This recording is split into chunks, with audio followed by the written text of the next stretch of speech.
Memupuk toleransi antar umat beragama sekaligus menguatkan tali silaturahim dalam keberagaman, Wali Kota Bogor Dedi Arahim bersama Yayasan Desa Inklusi mengisi bulan suci Ramadan kali ini dengan kegiatan ngabuburit dan buka puasa bersama bareng warga Pulau Gelis, Kelurahan Babakan Pasar di Kelenteng Pankok Bio belum lama ini. Menurut Dedi, kegiatan yang bertepatan dengan memasuki hari kelima perayaan Tahun Baru Imlek ini menjadi momentum untuk tetap mempertahankan kebersamaan masyarakat di wilayah tersebut, yang sudah sejak ratusan tahun silam hidup rukun berdampingan antar etnik dan umat beragama. Momentum ini kita jadikan sebagai momentum untuk silaturahmi, menguatkan sinergi dan kolaborasi, ya, kemudian juga meningkatkan toleransi antar umat beragama dan kenyataannya Kenyataannya semua warga di sekitaran Pankobio ini semuanya tidak ada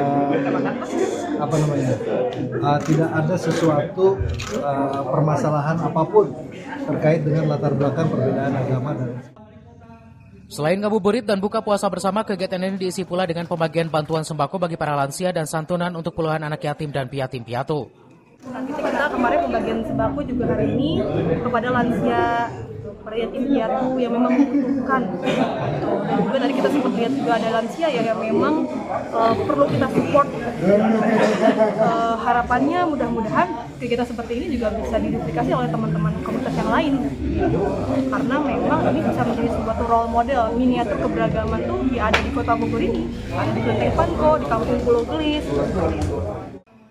Diharapkan kegiatan ini dapat berjalan secara berkesinambungan dan menginspirasi seluruh elemen masyarakat, khususnya di Kota Bogor, untuk tetap menjaga keutuhan, kebersamaan, dan toleransi antar umat beragama. Dari Kota Bogor, Herman Bons melaporkan.